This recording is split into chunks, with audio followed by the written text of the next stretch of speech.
Hey,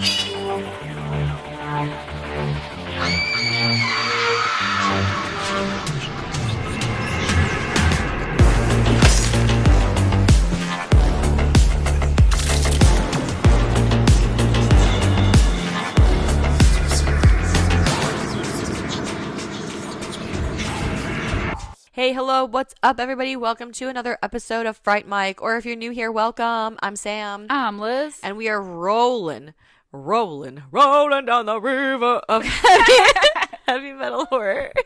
Even though Tina Turner's not heavy metal. She can be. Yeah, if you put your mind to it. Yeah, she's badass. Anyway, we're continuing heavy metal horror with a little ditty from 1988 that I had never seen before.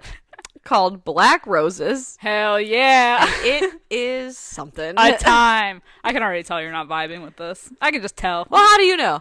I just know you. I'm looking at your face. You don't know my life. I see that face on your face. And I know. I think this is one of those delicious movies where when you have it on with friends, it's the funniest, greatest thing. But watching it stone cold sober by yourself on like a Sunday at 2, I'm like, hell yes. Hell yes. huh. Yeah. You mean you don't like the demon band coming into town and corrupting the youths? I do like it. What I will not stand for is the wig.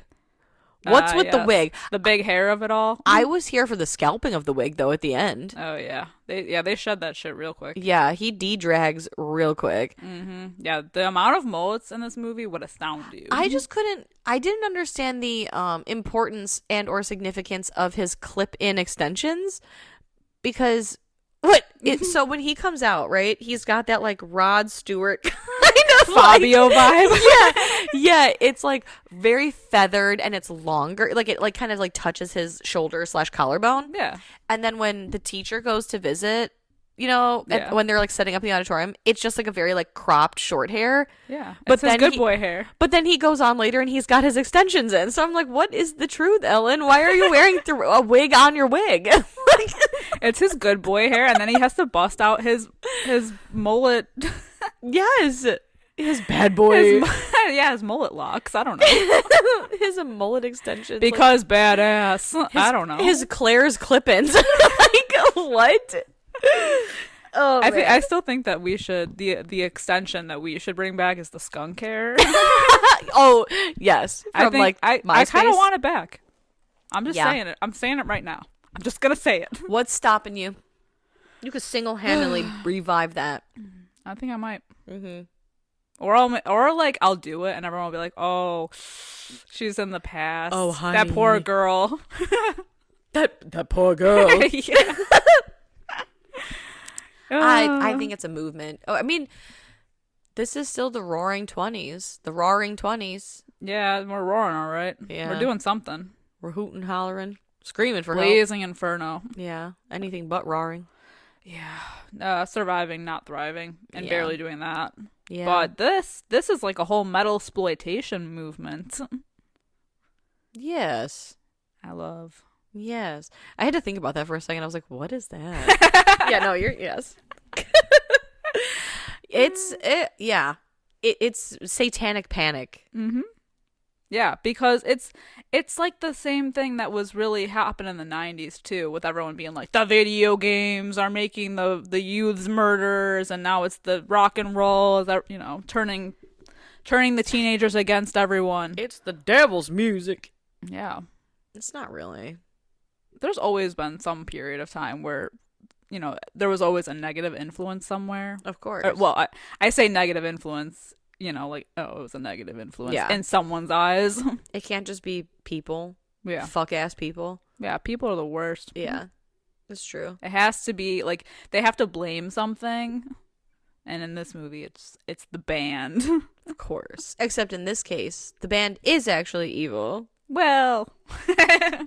Right? Yeah, they are. I was like, wait, maybe I watched the wrong movie. No, they are. But, you know, it's fine. This is the one time that they're right. True. I do love, though, a town hall scene where uppity white women are, like, upset. Yeah. When they're pulling out the lyric sheets. She said, and I quote. But then, like, the mayor makes a good point. He's like, man, at one point, everybody was a little scandalous, like Elvis and the Beatles. You know, Elvis showing off his ankle and everything. Yeah, the pelvis, the swishing of the pelvis, yeah, the thrusting. He's like, this is just like their thing. They're Elvis. Yeah, I mean, he did make a good point. Yeah, The Beatles were scandalized at one point. I mean, Kiss, Knights in Satan's Service. that's what I'm saying. There's always been a thing. Yeah. What is it? AC/DC was Antichrist, Devil's Children, or Devil's Child, something like that.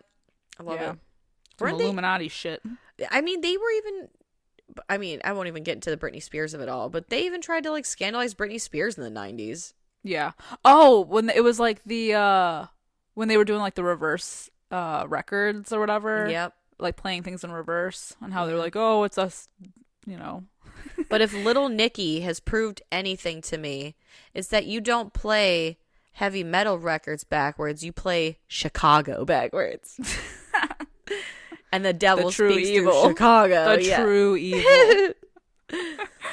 Yeah.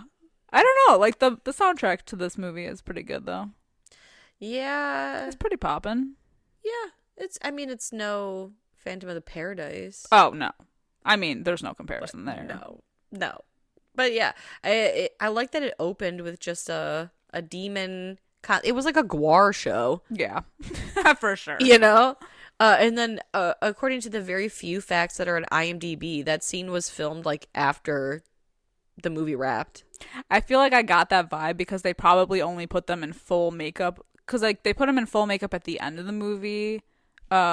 And so they probably didn't want to waste it. They're like, well, we just spent 13 hours in a chair. Let's do another scene. Yeah, right. We might as well. For the cold open. Yep. Let's get good use out of these costumes. They're loaned from Party City. We gotta get them back by 5. Yeah. Yeah. Oh, yeah. Or the prosthetics or whatever. I think the prosthetics are pretty good in this movie. Yeah. And the creature. They're like fun. It's so weird. It gets so weird. But it's like so on par because it's a trauma film. Yeah. So I've come to expect that. Yeah. There's sludge. There's weird looking, funky, mutated creature people. There's insane teenagers. There's boobs. Lots of boobs. So many boobs. A lot of horny teens. Yeah. It's exactly what you'd expect. Yeah. Yeah. Yes. Thank you for agreeing with me. You're welcome. Should we do the scores before we get into it? The scores. We're gonna score. It is oh boy. 5.2 out of 10 on IMDb. 47% Rotten Tomato. But it's actually a little bit higher than I thought. Yeah. I was like, yeah, honestly, it ain't that bad. It's not that bad. For a movie like this, it's not that bad. Yeah. Yeah. I also I need to talk about the fact that the teenagers in this movie are 35. Oh, yeah. We always bring up that point, I think. Yeah. They're definitely a lot older. And there's a lot of inappropriate adult to high school age relationship things happening. Yeah, there's a lot of that. And I find it astounding that the lack of care from the the adults in this movie was like, wait, we'll get to it. That's the thing that's wild is that like they're so mad about this band coming into town and they're like, oh, it's corrupting the youth. Literally, they're all hitting on these kids. Yeah, and then when things happen, they don't care about the youths. Yeah. Like, okay. Like, you are the worst part of this. Yeah, you are the problem. You're the problem. It's not the music. It's you. Ugh. Yeah. Gross. I know. But the movie does open up with a nice concert. The world. It's basically a Gwar concert. With less bodily fluids flying around? Yeah. Yeah. Like, picture the members of Gwar, but singing, like, Poison. Yeah. Pretty much. Mm-hmm. You know? Yeah. Like, it's hair band and music. It's just a lot of mullet. Yeah. He's got his, like I said, his Claire's clip-ins. He's basically wearing the equivalent of those, like, hair scrunchies. Yeah. You know what I mean? I see it. Yeah. But yeah, there's There's a lot of white people who are outraged that this band has come through, rolling in with their DeLoreans. To the town of Mill Basin. Yeah. Have we seen Mill Basin in another Trauma film? I don't know. I don't think so. That name sounds familiar. Maybe. I mean, I think they're all kind of interconnected in some way. Yeah. The Trauma cinematic universe. I just couldn't get over how much this felt like Low Shoulder coming to Devil's Kettle in Jennifer's Body. Yeah, Like maybe. it's very much giving. Yeah, I see that. Yeah. I see that for sure. Yeah. But yeah, like they're all surprised. All the kids are surprised anyway that this band is coming because they make it out to be like a town in the middle of like buttfuck nowhere. Mm-hmm. So yeah. I mean, it's already like weird that they're starting their first like major tour and the first leg of it is in their town. And they're performing for 4 days in a row. For free. Wild. And I love that I wish we had that kind of luck. Yeah, well, yeah. I mean, we don't live in the middle of nowhere, but like a free concert. But like for a band I actually want to see. Oh yeah, obviously. Yeah. None of these. I mean, but like every teenager in this movie loves this band. The entire town of teenagers is making an appearance. That's true. That's true. Yeah, I did forget that. Because I just thought this band was rolling through and they're like, yeah, here's a sample our wares. I did die though when they perform and it's just like it's so funny that they show up and like the adults are like, well, we're gonna see what's going on. I know this isn't until like a little bit, but like they come out in like their fucking 80s finest, like yeah, the trench coat thing. Yes. And the adults are like, I've seen all I need. This seems pretty wholesome. Yeah, he sings like some like very tame, almost like romantic type like ballad. And then they're like, oh yeah, I think we're good here. And then they leave. And the second that they leave, there's like a whole costume change. It's amazing. Oh my God. He's like in the tightest spandex. Yes. Like a lover's lane. Deep V. Yeah. Yes. Sex harness outfit. Pleather. But even before, is it before that? Oh yeah. There's a guy in this movie. I think his name is Johnny. He's the one that wears the leather. First of all, he's wearing a denim vest that he decorated himself with the Black Roses band like decal on the back. Oh, the skull logo. Yeah. Very generic. And then he's hanging out with the teacher's pet, Julie, who has a uncomfortable relationship with her teacher. Big old crush on him. Mr. Morehouse? Matt Morehouse. And yeah, so Johnny with his denim vest and his matching jeans, he declares he's gonna paint the town red and then suddenly busts out a red can of paint. And this is at night, mind you, like before the concert. And he doesn't do anything with it because the teacher is just wandering the streets, the abandoned streets. Mm-hmm. And so the paint bucket is just there open. And then the teacher goes to investigate the paint bucket, sees one of the band members, then he disappears into the fog, and then the paint bucket starts on fire. Yeah, I was wondering about that too. I'm like, what the fuck? Okay, so that didn't make sense to you either? But I think it's just because the influence is there. Because of the implication. Like, what? It's the idea of it all. It's just a seed in this. Sure. It's Open a flash in a mind. pan. Open your mind, Sam. She's open. The can is planting the seed of evil. That's so crazy. Into this town. I'm glad that okay, I'm glad I didn't miss something because I was like, No.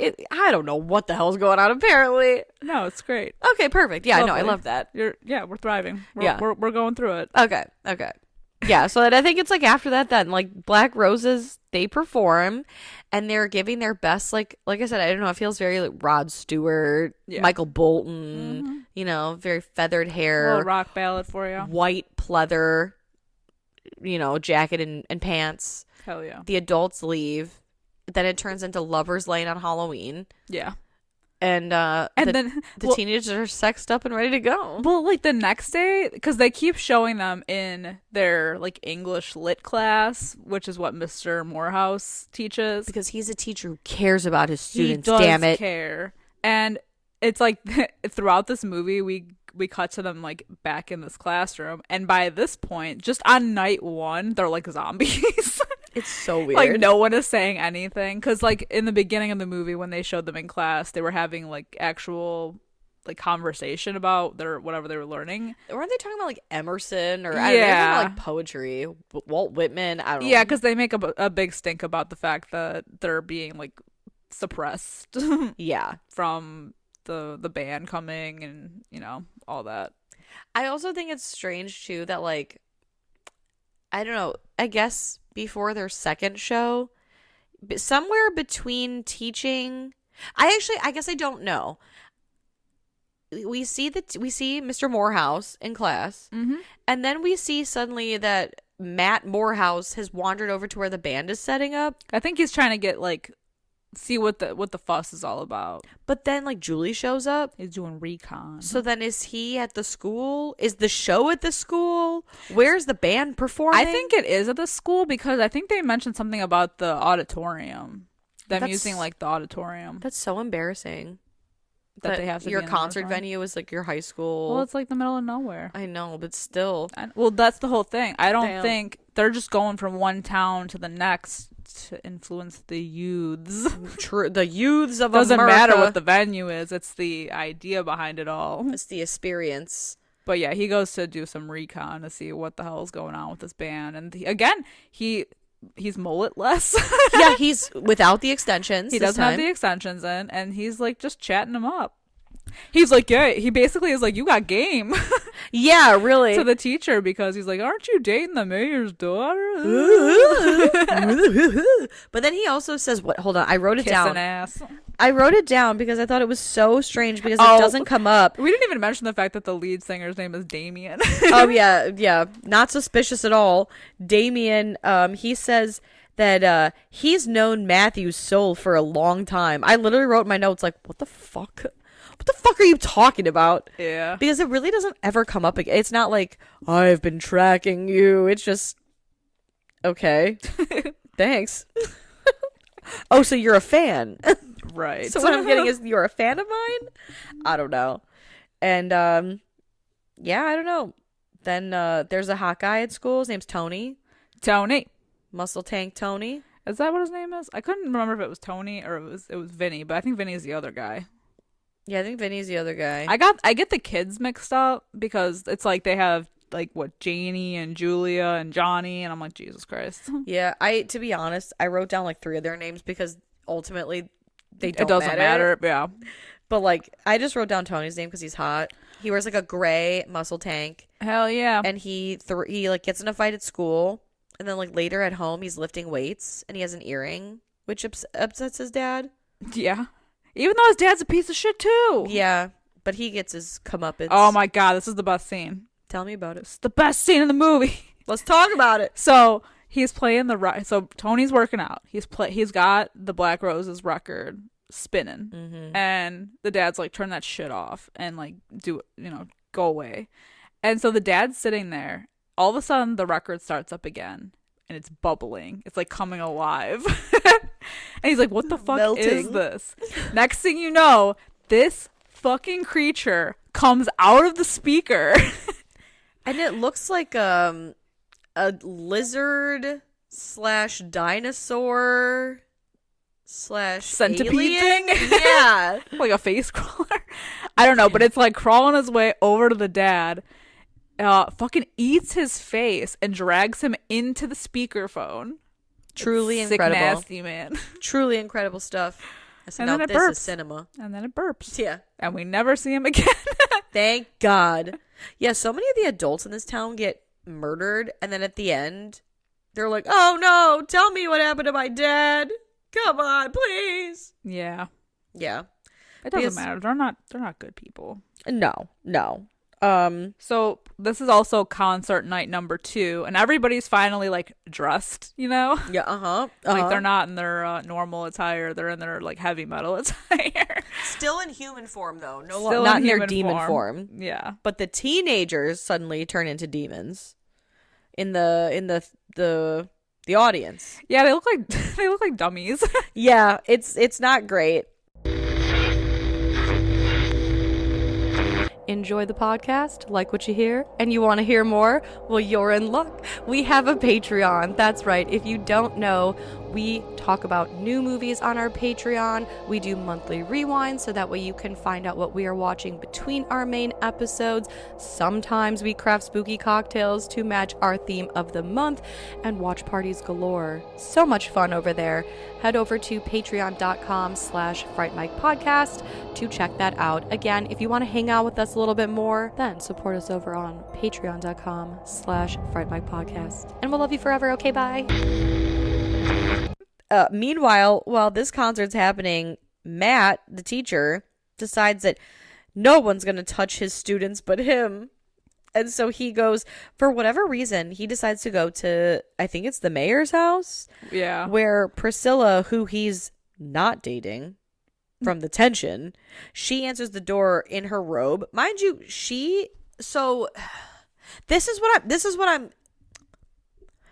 I'm struggling with here is the ages of everybody, because the teenagers look to be the same age as like the mayor's daughter, maybe like a slightly like a year or two younger, and the teacher kind of looks the same age.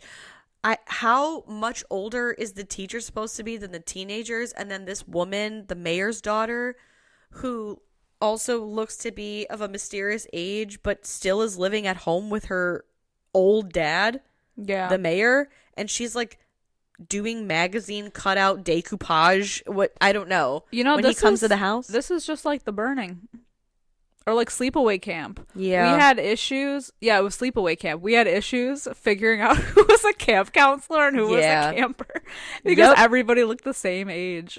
It's insane. Yeah, there's not enough range of age. Yeah, you know. I don't know. Gotta get them all young. Yeah. Or old, I guess. It's something. I don't know. I think that's the thing with a lot of movies in the 80s especially, is that there are no like teenage actors. Yeah. I mean, especially for movies like this, like any kind of slasher movie, they're just, I mean, they're all in their 20s. Or maybe even 30s. I was gonna say, yeah, definitely like late 20s for sure. Mm-hmm. And so, yeah, like, Matt shows up to the mayor's house, and Priscilla answers the door, and he goes, I need to speak with your father. And she's like, you can't. And she gets in a fight, and she's like, more or less is like, are you fucking your student, that teacher's pet? And he goes, no, I don't know. Well, right, he just goes, you know what? I don't need this. And he leaves. Like, what did you even come here for? Yeah. Could you not have just called? Right. I mean, their shit is so weird. Yeah, it is weird. Because Damien, like you said earlier, he's like, aren't you dating the mayor's daughter? But then the only two scenes we ever see the two of them, they like fucking hate each other. Yeah, like there was some history, perhaps, but whatever. Mayhaps? It's like whatever, man. It's whatever, man. But then the show gets out, and so everybody's heading back home. And Johnny, I think it's Johnny, goes back home. Yeah. And he goes to bed, and then but wakes up because he realizes there's a naked woman in his room. A horny demon. And the demon has sex with him, and then because he had sex with a demon, he's possessed. Hell yeah. And so then he sex, drugs, and rock and roll. The devil. So honestly, it's the unholy trinity. Yeah, and then he shoots his dad. Yeah. He's like, Dad, I love you. And then shoots him. Like, what the fuck? A corrupt youth. You know, you hate to see it. You really do. Oh my god. So then there's like one of the most uncomfortable scenes next. What the fuck is up with Mr. Miller? Yeah, because then these two students show up. I thought that one was his daughter. Oh, I think you're right. I think it's Janie's dad, and she brings over her friend Tina, and they're all like, because it's like he keeps saying, oh, it's a school night, like you gotta get to bed, and they're like, oh, it's like 2 a.m, and Tina's like, my parents are like at some bunko thing or whatever, like they're not gonna be home for a few hours. So then they decide to play strip. Well, the daughter like goes away, but her friend Tina plays strip poker with the dad and is like seducing him. Yeah. Super weird. And then he like motorboats her at one point or something. Ugh. Right? Yeah. And like, man, first of all, And he has like a heart attack. Yes. Which he deserves. Yeah. Which he deserves. Yeah.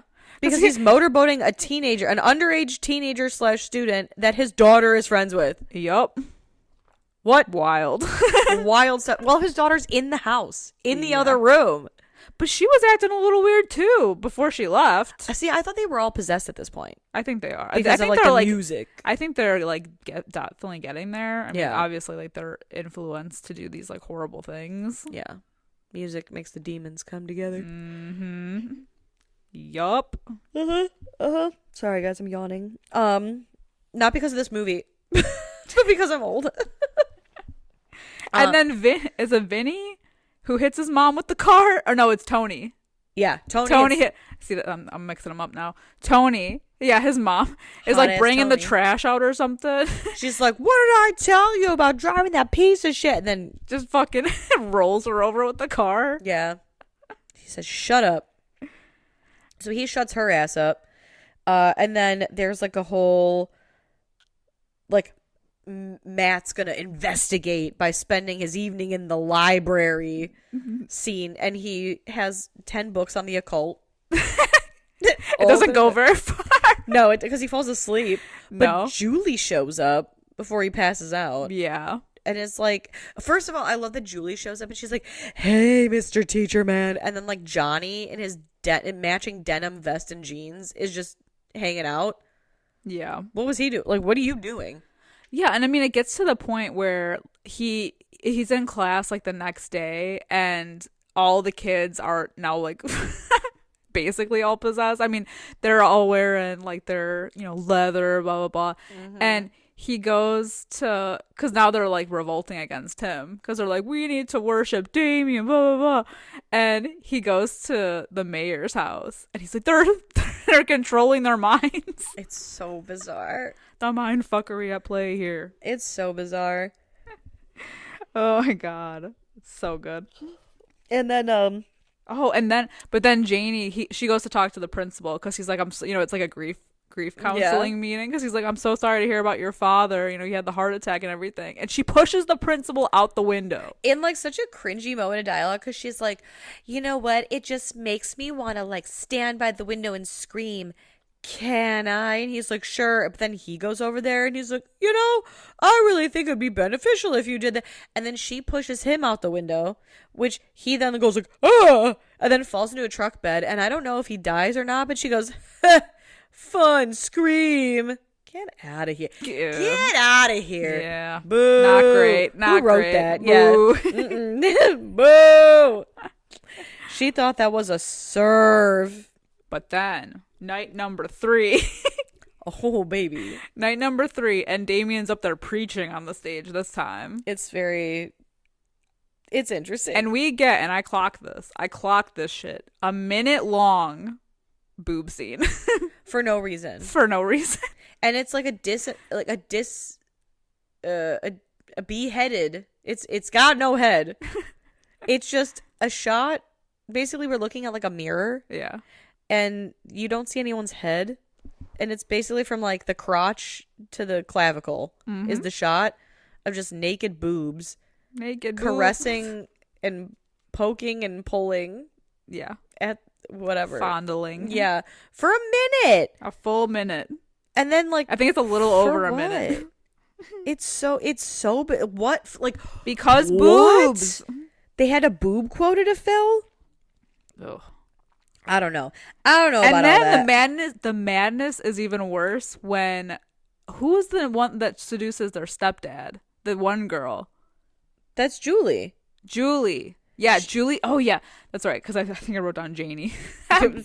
Julie. It doesn't matter. They're all the same person. Right. Truly. She seduces her fucking stepdad. Yeah. And then kills him. But she's also a creep because she is seducing the teacher as well. Mm-hmm. She just is gross. This is Julie, whatever the hell her name is. Yeah, how creepy to like be massaging your father or your stepdad's like shoulders. And he's into it, which makes it even worse. Yeah, it's creepy. But then she kills him. She like beats him over the head. Mm-hmm. And then it just like leads to like again, all the adults in this town are acting so strange, and they're not the ones that are possessed by the demons, mind you. This is just the adults being the adults. Mm-hmm. because Julie's stepdad gets murdered. And then we see the teacher, because he wakes up after Julie tries to seduce him in the library. And he's like, Julie, you can't do this. You have a scholarship, and I'd hate to see you throw it away. And she goes, I don't care. And he's like, you can't say that. Weird. And so then he falls asleep, and he goes, oh my God, Julie.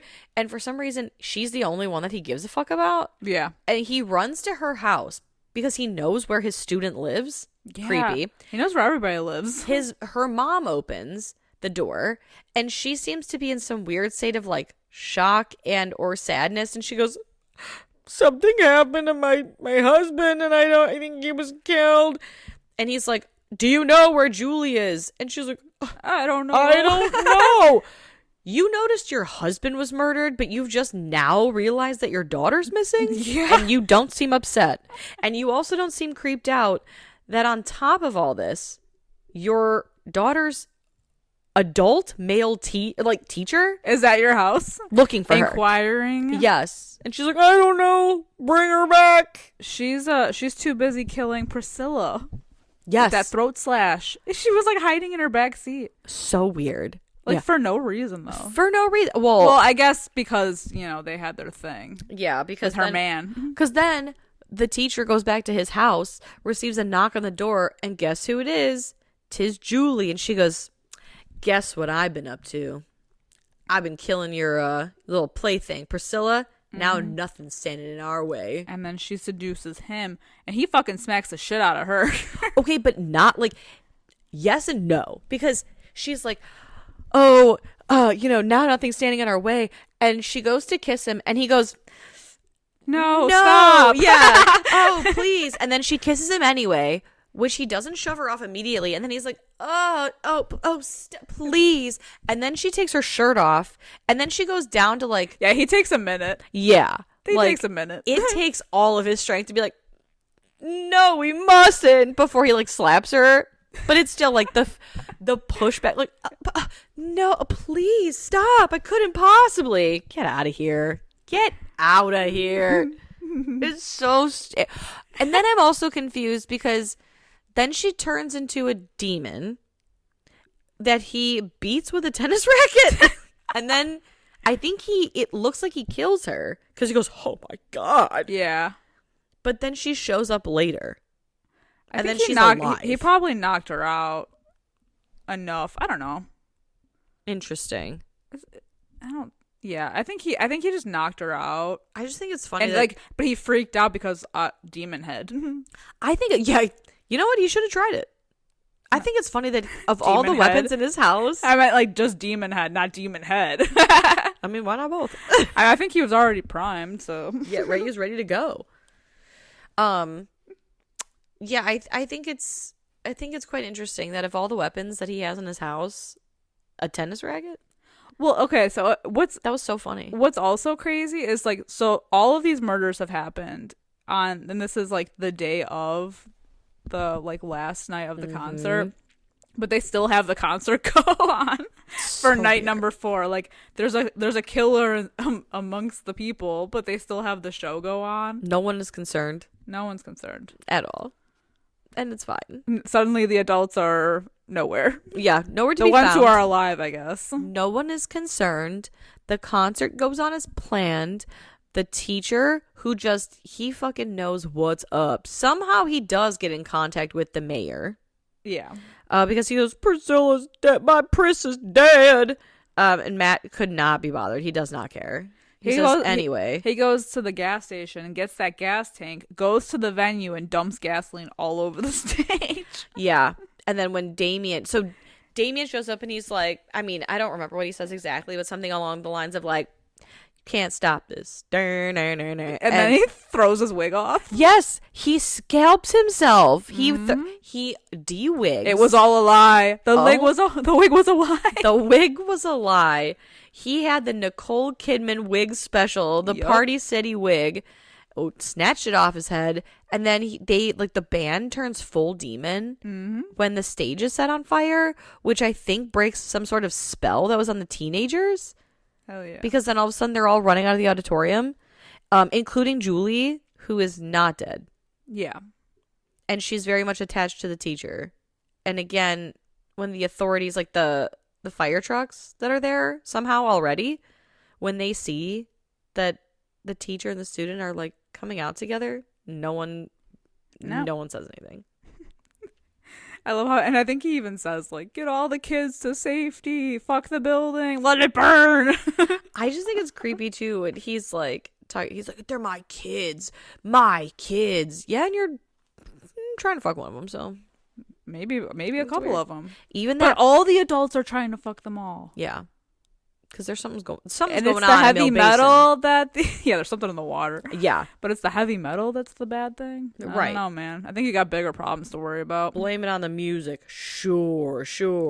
And then like in the final scene, there's like a news clip on TV about a reporter talking about how Black Roses is making their like next stop in Madison Square Garden. Yeah, they went from playing bumfuck nowhere Mill Basin to selling out Madison Square Garden. What an upgrade. That's the most unbelievable part of this movie. The chaos is continuing. It's so, oh my God. It's fun. New York, here we come. It's fun. Yeah. With this kind of movie, you can't think about it too much. It's just good fun. I do wish though that there were more like fun demon kills instead of just like kids killing their parents. It was like the speaker. Yeah, we need that speaker kill. I want need some more of fun that. demon kills. Mm-hmm. Boo. This was like a really good, like, if you're high movie. Hell yeah. Or drunk at a party. Yeah. Yeah, I agree. It's a good time. I don't know what I expected. But it wasn't wigs on wigs. I think there needed to be more wigs, I actually. think there wasn't enough wigs, to be honest. We needed bigger hair, like more. Yeah. More. Yeah, I mean, it was 88. Give me the hair. Give me all the hair. Yeah. I have a feeling this was made earlier than 88, though. Yeah. I don't know. That could be. That's too close to the 90s. Yeah, but even the 90s were 80s until like 93. That's true. The hair, though. I know it. The hair, though. The hair is so crazy. All right. Well, this being your first time watch, what would you rate Black Roses? Oh, God.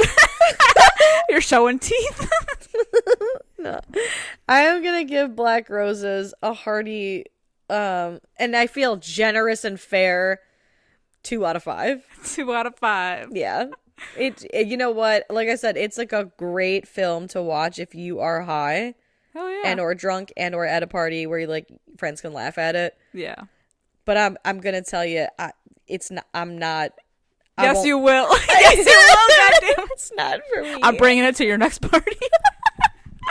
What are you going to rate Black Roses? I'm going to give it like a 3 out of 5. I think it's a good time. Hell yeah. It's fun.